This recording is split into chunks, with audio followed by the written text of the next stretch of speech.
3장으로 넘어오면서 세례 요한의 사역에 초점이 맞추어지고 있습니다.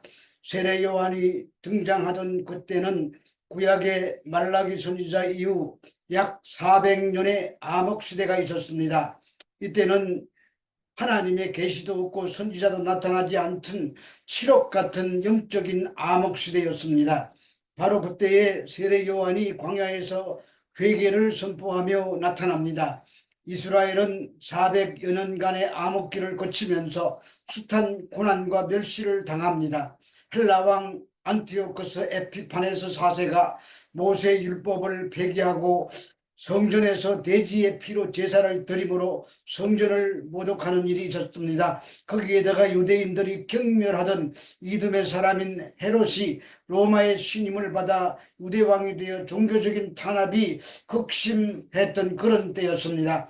그래서 많은 믿음의 사람들이 자신들의 신앙을 지키려고 광야로 들어가 은둔하던 그런 시대였습니다. 그때에 율법에 뿌리를 둔 바리새파가 생겨났고 광야로 도망가 경건한 생활로 자신들의 신앙생활을 지키려 했던 에세네파가 생겨났으며 사두개파와 열심당이 출현했습니다.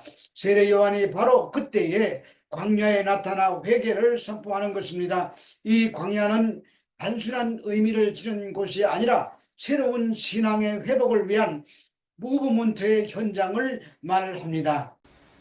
마태복음 3장 2절의 말씀입니다.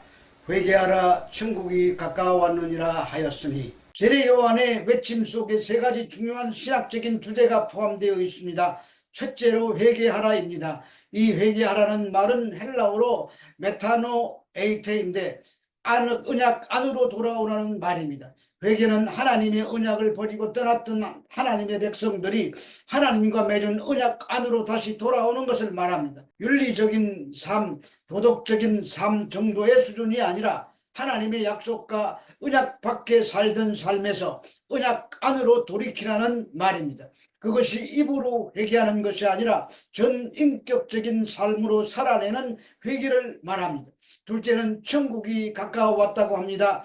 이것은 회개해야 할 중요한 이유가 됩니다. 천국이 임하면 성경은 양과 염소로 나누어진다고 했습니다. 그래서 양은 하나님의 나라를 상속받고 염소는 영원한 불에 던져져서 멸망당하게 될 것입니다. 여기서 천국은 해 바실레이아 톤 우라논으로 그 뜻은 하늘나라입니다.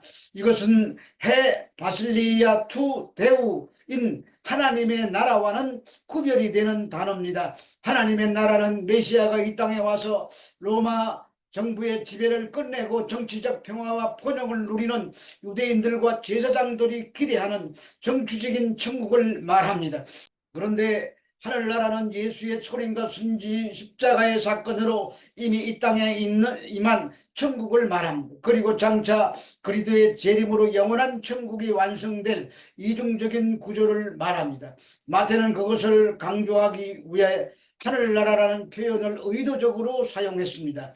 그런데 우리들도 하나님의 나라를 저 구름 속 저 너머 죽은 다음에 가는 곳으로 생각합니다. 그러나 마태가 말하는 천국은 이미 임했고 이루어져 가고 있고 완전하게 이루어질 그런 천국을 말합니다. 세 번째 주제는 가까이 왔다는 것입니다. 이 말은 헬라어로 엥기조인데 완료형을 사용하여 이미 천국에 임했다고 합니다. 천국의 주체이신 예수님이 이미 이 땅에 오셨기 때문에 천국이 임한 것입니다. 따라서 천국은 죽음 다음에 가는 어떤 곳이 아니라 성도들이 일상에서 그 천국을 삶으로 살아내는 곳이 천국입니다. 그 천국은 하나님이 통치하시고 그리스도가 주인 되시며 그분의 주권이 행사되는 것입니다. 누가 지금 여러분들의 삶을 지배하고 있습니까? 그분이 예수 그리스도여야 합니다. 내가 내 삶을 지배하고 다스리며 컨트롤하고 있다면 내가 주인이고 예수님이 다스리는 천국은 그 사람에게 아직 임하지 않은 것입니다. 그래서 자신의 삶에서 주님께 모든 주권을 내어드리고 그분에게 순종하며 뒷자리로 물러나는 것이 진정한 회개이고 그런 나라가 천국인 것입니다. 그러면 질문합니다. 여러분들을 다스리고 무엇을 결정하고 이끌고 가는 자가 누구입니까? 그 주체가 주님이 아니라면 지금 당장 회개하고 주님께 모든 주권을 이양하시기를 바랍니다. 마태복음 3장 3절의 말씀입니다. 저는 선자 이사야로 말씀하신 자라 일렀으되 광야에서 외치는 자의 소리가 있어 가로되 너희는 주의 길을 예비하라 그의 첩경을 평탄케 하라 하였느니라. 이 세례 요한의 출현은 이미 구약의 선자 이사야 선자에 의해서 예언되었고 그 예언이 지금 성취된 것을 성경은 이렇게 선언하고 있습니다. 구약의 원본을 보겠습니다. 이사야 40장 3절의 말씀입니다. 외치는 자의 소리여 가로되 너희는 광야에서 여호와의 길을 예비하라 사막에서 우리 하나님의 대로를 평탄케 하라. 이사야는 광야를 사막이라고 말합니다. 여기서 사막이라고 말하는 것은 바벨론과 팔레스틴 사이에 있는 지리적 공간을 말합니다. 그렇다면 사막의 길을 예비하라는 말은 포로잡혀갔던 자들이 구원받아 그 사막을 지나 다시 예루살렘으로 승리의 개감을 부르며 돌아오는 승리자의 그림을 연상시키고 있습니다. 그런데 마태는 그 사막을 인류의 전 역사 속에서 심판의 땅, 죽음의 땅인 이 죄악 세상에 비유하고 있습니다. 지금 우리가 살고 있는 죄악 세상이 바로 사막이고 광야입니다. 그 광야에 포로되어 살고 있는 우리들을 예수님이 구원하여 돌아올 것을 바라보며 그 길을 예비하는 자로 세례 요한이 등장한 것입니다. 자신을 외치는 자의 소리라고 합니다. 인격이나 존재가 아닌 하잘것없다는 말입니다. 그런데 승리의 개가를 부르며 자기 백성을 구원하여 돌아오시는 예수님은 혼자 들렁들렁 걸어오시는 분이 아니라 인류의 전 역사 속에 신음하고 죄악에 포로되었던 자들을 전부 찾아 구원하여 데리시고 승리의 깃발을 펄럭이며 성전가를 부르며 천성을 향하여 개선하시는 그림입니다. 그러므로 이사야서 40장 3절에서 말하는 회개란 하나님을 떠나 타국에서 포로로 고통받던 백성들, 즉 죄의 노예가 되어 사망으로 떨어졌던 그 백성들을 죄악과 사망의 땅에서 건져서 하나님의 언약 안으로 돌아오는 회복을 말하는 것입니다. 이 약속은 참된 예배가 행해지고 있는 교회와 성도들에게 주어진 것입니다. 그러므로 세상이 아무리 힘들고 절망스러워도 우리가 그 언약에 붙들린 백성임을 기억하고 평안과 기쁨 가운데 천국에 대한 소망의 끈을 놓지 말아야 할 것입니다. 마태복음 3장 4절의 말씀입니다. 이 요한은 약태 트롯을 입고 허리에 가죽띠를 띠고 음식은 메뚜기와 석청이었더라. 이 본문 때문에 세례 요한이 SNF나 꿈난 공동체 일원이었을 것이라고 주장하는 자들이 있지만 레위기 11장 22절 23절에 기록한 대로 메뚜기를 먹으며 산 사람입니다. 그는 모세의 율법을 따라 산 사람이라는 말입니다. 모세가 받은 율법의 규례를 따라서 오실 예수 그리스도의 길을 준비했던 사람이라는 말입니다. 그래서 세례 요한이 회개하라 천국이 가까워왔다는 외침은 하나님의 언약 안으로 돌아오라는 선포가 되는 것입니다.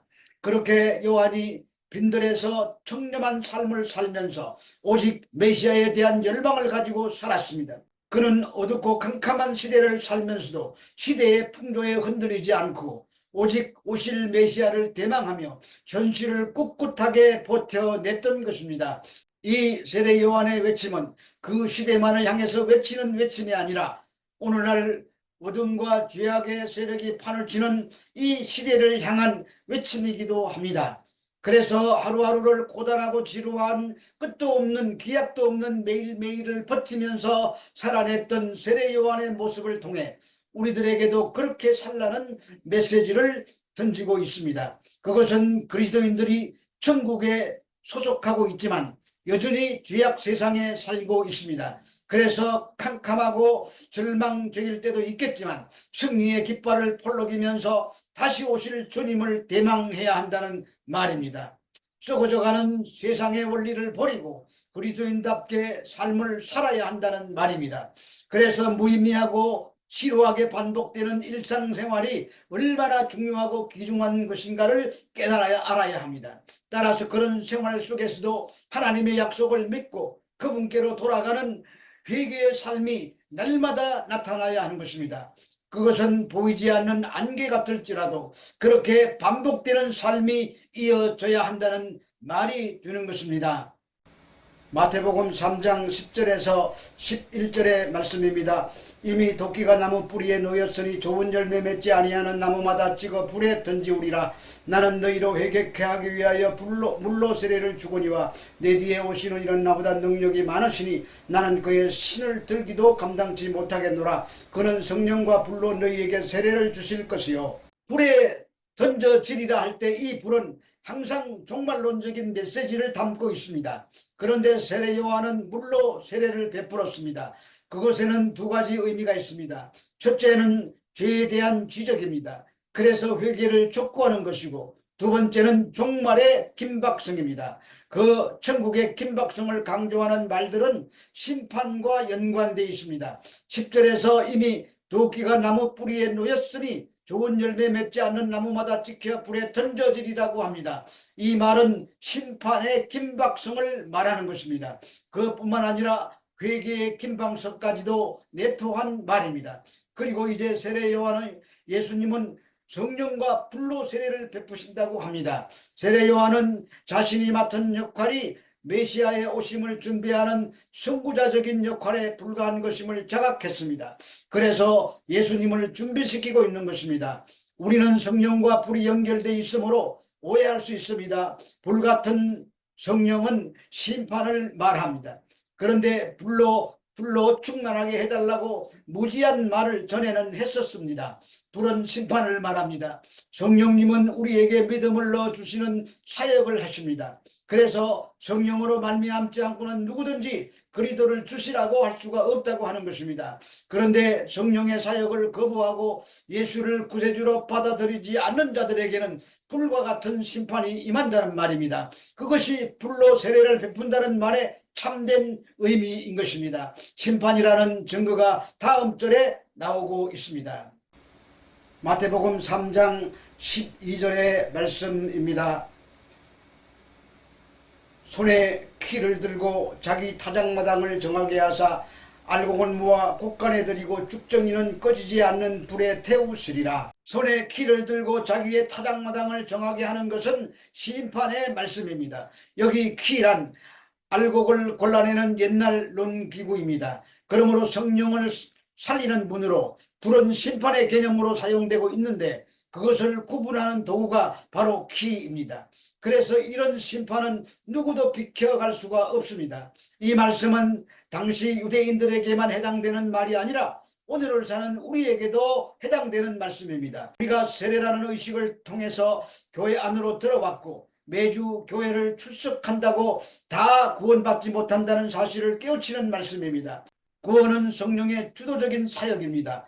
그러므로 아무리 열심히 교회에 다니는 것처럼 보여도 성령의 이끌림으로 하나님의 구원의 초대에 응하지 않고 배척하는 사람들은 마지막 심판 때에 키로 알곡과 쭉정이를 골라내듯이 구분하여 한쪽은 천국 백성으로 또 다른 한쪽은 불에 던지는 심판을 받게 될 것입니다. 이 심판대 앞에서 심판자인 그리스도의 은혜가 우리 모두에게 임하게 되시기를 우리 주 예수 그리스도 이름으로 축원합니다.